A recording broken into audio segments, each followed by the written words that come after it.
Good morning. We have much great news to share with the American people today as we continue to deliver on our promises.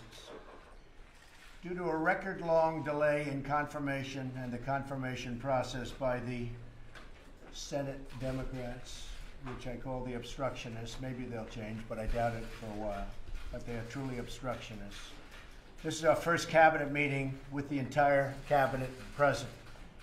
The confirmation process has been record-setting long, and I mean record-setting long, with some of the finest people in our country being delayed and delayed and delayed.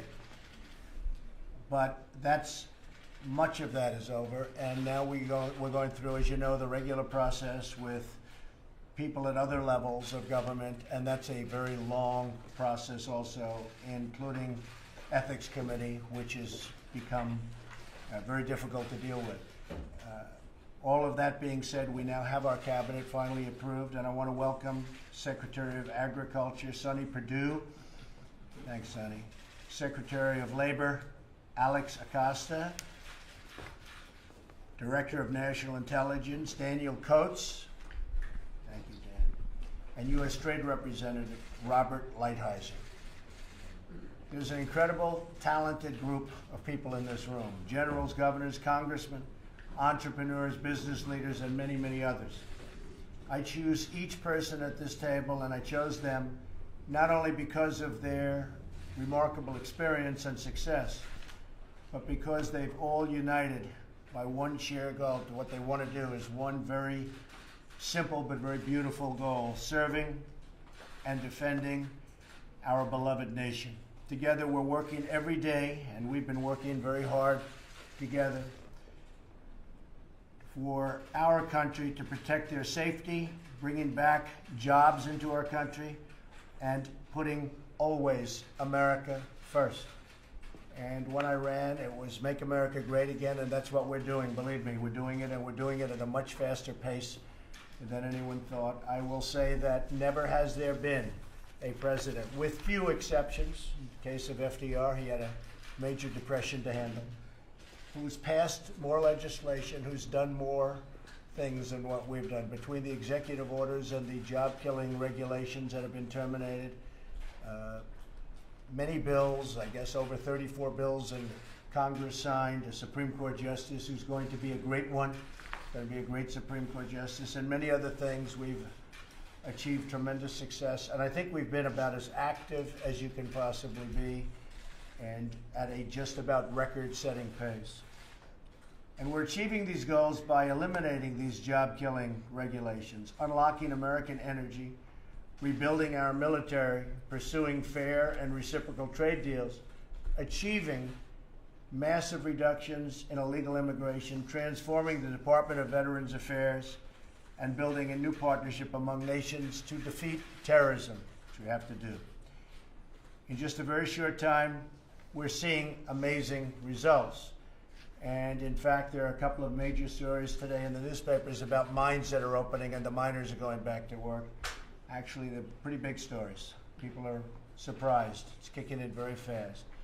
More small businesses are planning to hire than at any point in over a decade. And last month, unemployment fell to its lowest point in 16 years. I recently returned from a trip overseas that included deals for more than $350 billion worth of military and economic investment in the United States.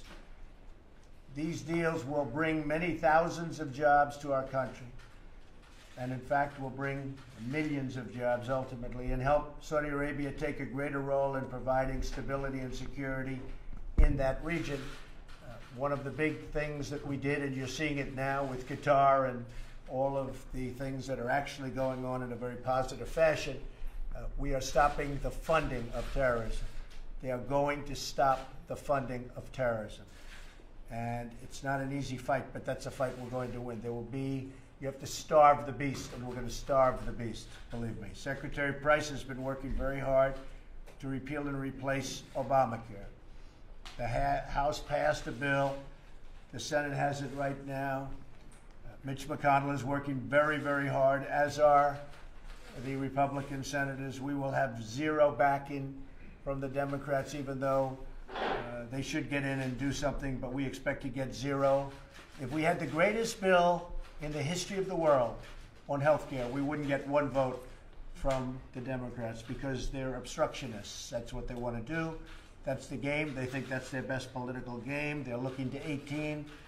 So far, we've had 2 races, and we've won both of those races. They spent millions and millions of dollars, congressional races. We have another one coming up, and we've been doing very well. But they're obstructionists, and that's sad. But we are coming up with something that I believe will be very good, with 0 support from the obstructionist Democrats. Sad.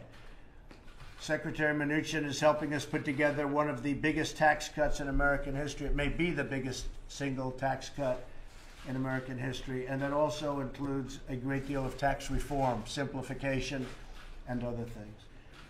Director Mulvaney has led our efforts to introduce a new budget that cuts wasteful Washington spending and protects the taxpayer, and that will come out, and believe me, we'll take care of the people that have to be taken care of.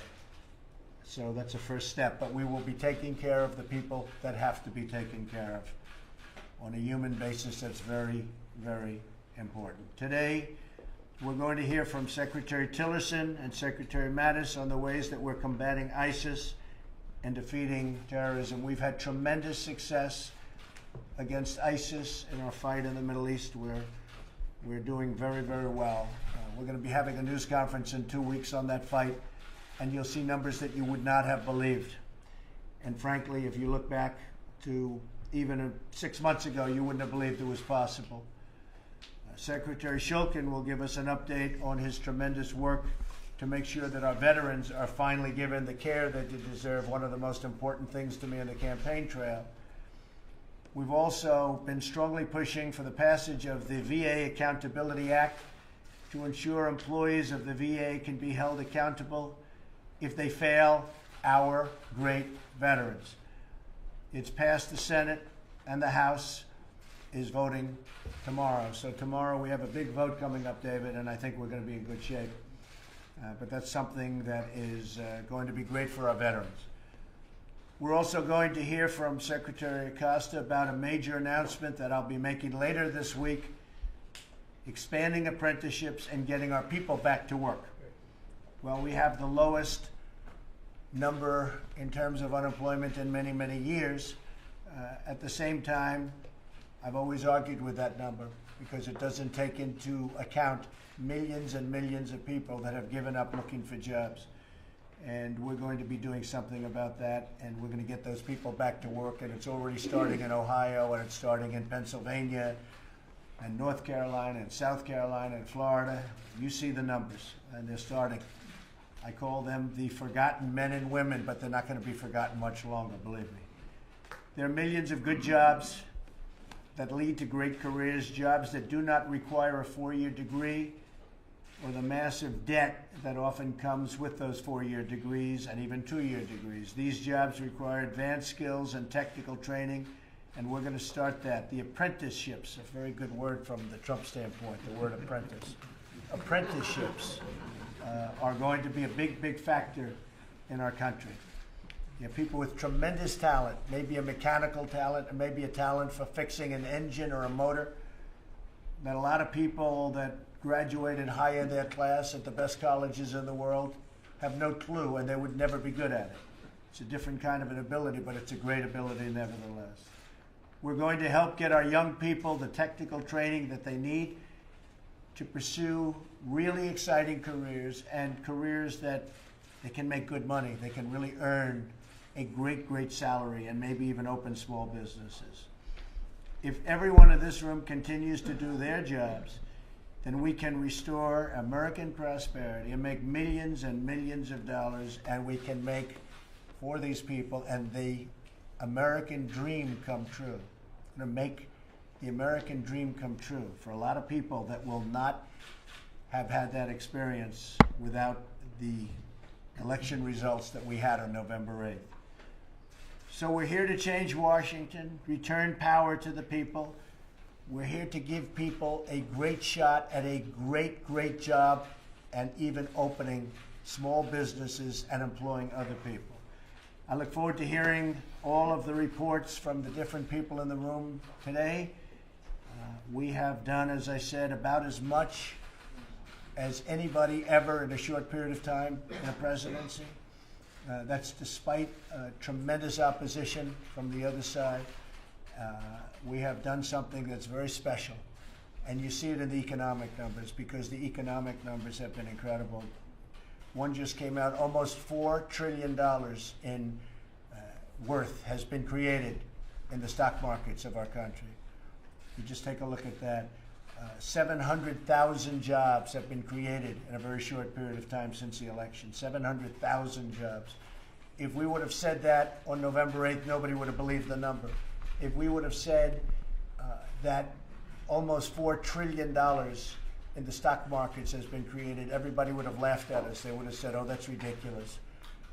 But that's what it is. So we're very proud of it. We have a phenomenal team of people, a great group of talent, and we are really now seeing the early fruits of their labor.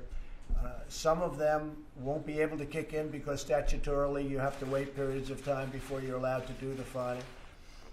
We'll be having some major legislation very soon on the dumping of steel in our country, which is absolutely killing our workers and our steel companies.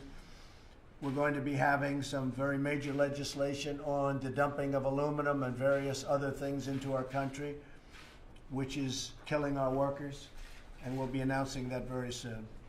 So I think what we'll do, most of you know most of the people around the room, but I'm going to start with our Vice President. Where's our Vice President? Our Vice President.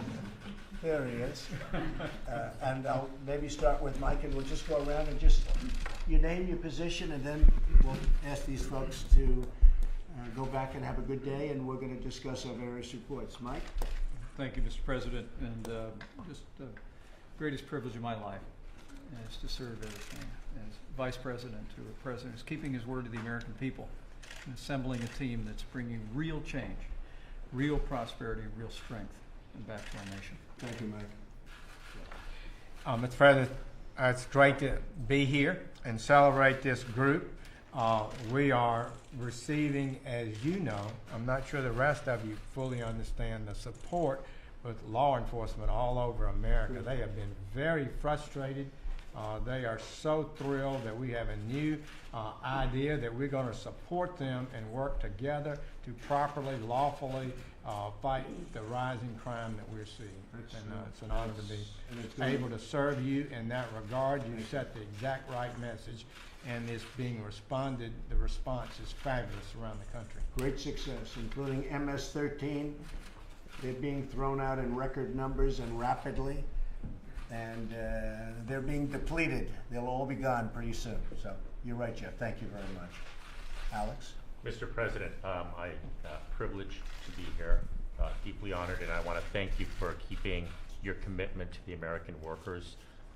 This week is a full schedule for you, focusing on the American worker. We're very excited at the Department of Labor, and the apprenticeship program that you're going to be announcing, I think, is going to make a real difference. So thank you. Thank you, and congratulations. Thank you. Mr. President, honored to be on the team. This last week I had the great privilege to represent America at China at the Green Energy Ministerial. Good timing.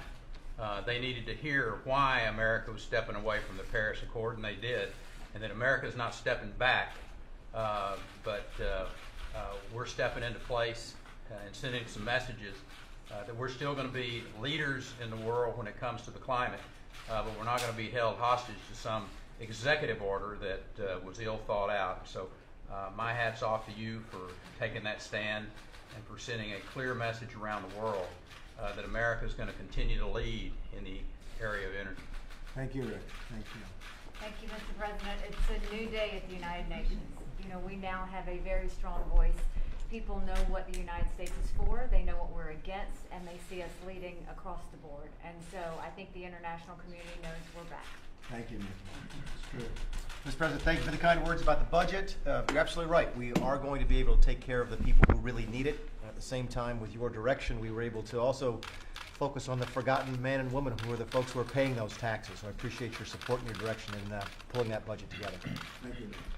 Good morning, Mr. President. It's good to be back in the United States. I actually arrived back this morning at 1 o'clock from Italy, and the G7 summit focused on the environment. And our message there was the United States is going to be focused on growth and protecting the environment. It was received well. Good job. Morning, Mr. President. The intelligence community has never faced such a diversity of threats to our country in our lifetimes. We have men and women who are working 24/7, 7 days a week to make sure that we are on top of all these threats. It's a joy to be working with the people that I have inherited, and we are going to continue to provide you with the very best intelligence we can so you can formulate policies to deal with these issues. Thank you, David. Mr. President, it's a privilege to serve the students of this country, and to work to ensure that every child has an equal opportunity to get a great education and therefore a great future. Thank you, man. President, what an incredible honor it is to lead the Department of Health and Human Services at this pivotal time under your leadership. I can't thank you enough for the privilege that you've given me and the leadership that you've shown. Seems like there's an international flair to the messages that are being delivered. I had the opportunity to represent the United States at the G20 Health Summit in Berlin and at the World Health Assembly in Geneva, and I can't tell you how excited and enthusiastic folks are about the United States leadership as it relates to global health security. Thank you.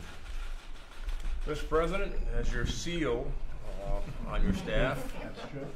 and it's an honor to be your steward of our public lands and the generator of energy dominance. I am deeply honored, and I am committed and optimistic that we can be both great stewards and be the world's largest producer of energy. Good. And you can do both. Thank you very much. Thank you. Rex? Mr. President, thank you for the honor to serve the country. It's a great privilege you've given me. Clearly, we are engaged with our allies to ensure that they know where our common interests lie, what our expectations are, that America will continue to be a leader, but they must do more. And they must meet their obligations both from a national security standpoint, but also for creating conditions of stability, prosperity, and for our adversaries. We are engaging and will engage, but they have to know that we will be engaging from a position of strength to protect America's national interest, and we expect to make progress on resolving some of these differences. Mr. President, it's an honor to represent the men and women of the Department of Defense, and we are grateful for the sacrifices our people are making in order to strengthen our military, so our diplomats always negotiate from a position of strength. Thank you. Thank you.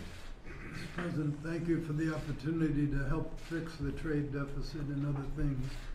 The other countries are gradually getting used to the fact that the free rides are somewhat over with. They're not happy with it, but I think they have a growing recognition of it. So I'm thrilled to have a chance to help you live up to your campaign promises. Good. Thank you, Wilbur. Mr. President, last week was a great week. It was Infrastructure Week. Thank you so much for coming over to the Department of Transportation. Hundreds and hundreds of people were just so thrilled, hanging out, watching the whole ceremony. I want to thank you for getting this country moving again and also working again. Thank you. Thank you very much. Mr. President, proud to be here. Certainly very proud to represent the 250,000 men and women that serve the country in DHS. In the 5 months that I've been in the job, we have gone a long way to facilitate improve the legal movement of people in commerce across our borders, yet at the same time have gone a long way to safeguarding our borders, particularly the southern border, working with all of our partners to the south. 70% drop in illegal immigration. While we still welcome legal immigrants to the tune of over 1 million a year, we are no longer a friendly environment for illegal border crossers. Thank you. Mr. President, first of all, I apologize for being late for work. For about 4 months, I got bogged down in that swamp that you've been trying to clean. I also have traveled. I just got back from Paris, where we met with the OECD and the WTO both, and the message was similar to Wilbur's. It was, deficits do matter, and ours are coming down. I should be here. I know they are. Good morning, Mr. President. Thank you for the opportunity to serve at SBA, and I can tell you that as I haven't been traveling internationally, but I've been traveling around the country. And what I'm continuing to hear is this renewed optimism from small businesses, higher than it's been in about 16 years. So those people returning to the workforce, a lot of them are because small businesses are creating new jobs. So loan portfolios are up, mentoring and our outreach with SCORE and our other programs are being so successful. So thank you. We're on a good trajectory and still a lot of work to do. Thank you. On behalf of the entire senior staff around you, Mr. President, we thank you for the opportunity and the blessing that you've given us to serve your agenda and the American people, and we're continuing to work very hard every day to accomplish those goals. Mr. President, honored to serve as your CIA director. It's an incredible privilege to lead the men and women who are providing intelligence so that we can do the national security mission. And in the finest tradition of the CIA, I'm not going to say a damn thing in front of the media.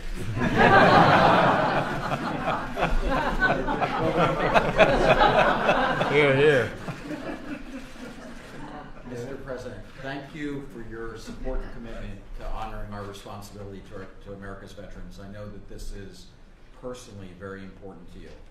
I have the great honor of being able to represent the 21 million American veterans that have done such great things for this country, and I've worked every day to make sure that we're honoring that responsibility. Thank you. Thank you very much. Mr. President, it's been a great honor to work with you. Thank you for your strong support of HUD and for all others around this table that I've worked with.